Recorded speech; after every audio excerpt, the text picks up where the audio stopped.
Supongamos que tengo un árbol de naranjas, alguien viene a hablarme y me dice que las naranjas no son buenas y comienza a hablarme de las bondades y ventajas de las manzanas. Entonces comienzo a avergonzarme de tener ese árbol de naranjas en mi casa y planeo tener un árbol de manzanas. Ahora supongamos que le saco todas las naranjas al árbol y con un pegamento especial que consigo, logro pegar manzanas en todos los lugares donde había naranjas. Entonces quizá venga a mi casa alguien totalmente ingenuo, lo mire así de lejos al árbol y diga, qué lindo árbol de manzanas. Pero alguien que conoce bien la diferencia entre el árbol de naranjas y el de manzanas, enseguida podría notar que el tronco, las ramas, las hojas no son del árbol de manzanas. De hecho, si se acerca y corta una hoja, va a poder sentir el olor del naranjo. El disfraz de manzana podría engañar al ingenuo o al que no presta atención, pero no a aquellos que conocen la diferencia entre los árboles. Además, si pasa un poco el tiempo, las manzanas van a caerse o van a podrirse. El árbol va a volver a dar naranjas, siendo así, aún los ingenuos van a descubrir que todo era un engaño. Y cuando esto suceda, tarde o temprano, aún los ingenuos van a descubrir que todo era un engaño. ¿Qué debería hacer entonces para tener un árbol de manzanas genuino? Voy a tener que plantar una semilla de manzano, luego pacientemente regar y cuidar esa semilla, y dependiendo del tipo de semilla, la tierra, el ambiente y el cuidado que le doy, podría tardar entre 5 a 10 años en dar frutos. La solución genuina no es rápida. Por otro lado, si ya no quiero tener naranjas, tengo que dejar de cuidar, proteger y alimentar al naranjo. Esto es bastante simple, lógico y evidente, pero parece que no se hace tan evidente cuando se trata de producir fruto espiritual. Gálatas 5:22 nos dice, pero el fruto del Espíritu es amor, gozo, paz, paciencia, benignidad, bondad, fe, mansedumbre y dominio propio. Contra tales cosas no hay ley. Acá el apóstol Pablo habla del fruto del Espíritu. No dice frutos en plural, porque más bien estas son características de un único fruto, que es el andar espiritual, el andar conforme a la guía de Jesús, quien es el Espíritu. Todas estas características se producen de forma conjunta en un creyente que anda conforme a la guía del Señor. Ahora bien, en muchas reuniones y denominaciones los pastores o predicadores impulsan a la gente a un cambio en sus vidas, pero en lugar de centrarse en la semilla, se centran en los frutos. Enseñan una doctrina de cambio de frutos sin enseñar la importancia de hacer crecer primero el nuevo árbol. Es así que, por ejemplo, cuando a un cristiano se le dice que perdone a alguien que le hizo un daño, sucede que esa persona va a decir que lo perdona, quizá intente volver a hablar con la otra persona para hacerle saber que lo perdona en Cristo, pero como es una manzana pegada en el lugar de la naranja, no es una manzana real, al final ese perdón dura poco, termina siendo como un disfraz de perdón y no un perdón verdadero, y termina resultando aún peor la relación.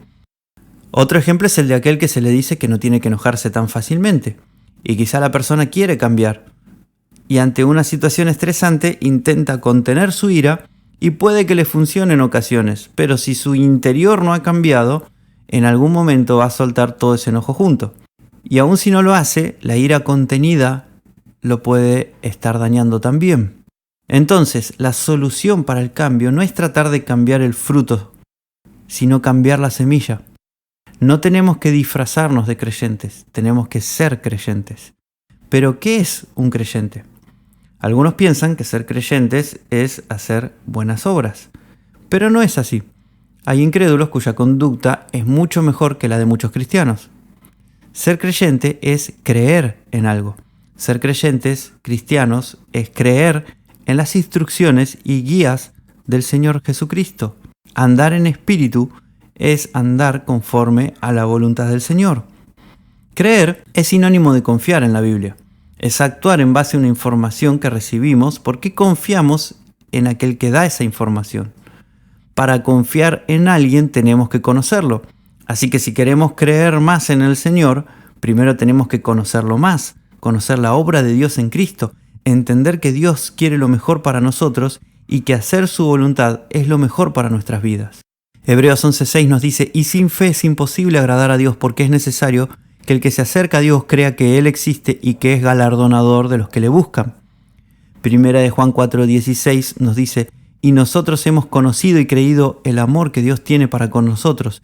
Dios es amor, y el que permanece en el amor permanece en Dios, y Dios permanece en él. Y el versículo 19 nos dice, nosotros amamos porque Él nos amó primero. Nosotros amamos porque Dios nos amó primero. Así que si queremos amar más, tenemos que conocer más el amor de Dios. Si queremos tener fruto del Espíritu, tenemos que plantar la semilla correcta, que es la palabra de Dios. Cuando plantamos, regamos y cuidamos la semilla de la palabra de Dios en nuestros corazones, el árbol del Espíritu comienza a crecer. No va a dar frutos de un día para otro, pero cuando comience a darlos, va a ser un fruto genuino y duradero. Querer falsificar el fruto no va a dar ningún provecho real, pero cuando hacemos crecer la palabra en el corazón, no vamos a tener que fingir el perdón, este nacerá solo de nosotros. No vamos a tener que controlarnos de un ataque descontrolado de ira. La paz del Señor ya va a estar en nosotros para dominar la situación. Nadie va a tener que presionarnos para ser bondadosos con otros o para servir a Dios, sino que esto va a nacer de nosotros por el amor y agradecimiento que tenemos para con nuestro Padre y nuestro Señor Jesús. Así que si lo que querés es ser un verdadero creyente y no solamente tener un disfraz de creyente, no te centres tanto en el fruto, más bien de hacer crecer la semilla de la palabra de Dios y de no seguir alimentando al mal árbol, el cual se sustenta con mentiras, con negatividad, con chismerío, con peleas, con banalidades, con pecados, etc. Filipenses 4:8 nos dice, en cuanto a lo demás, hermanos, todo lo que es verdadero, todo lo honorable, todo lo justo, todo lo puro, todo lo amable, todo lo que es de buen nombre, si hay virtud alguna, si hay algo que merece alabanza, en esto pensad. Lo que aprendisteis, recibisteis, oísteis y visteis en mí, esto haced, y el Dios de paz estará con vosotros.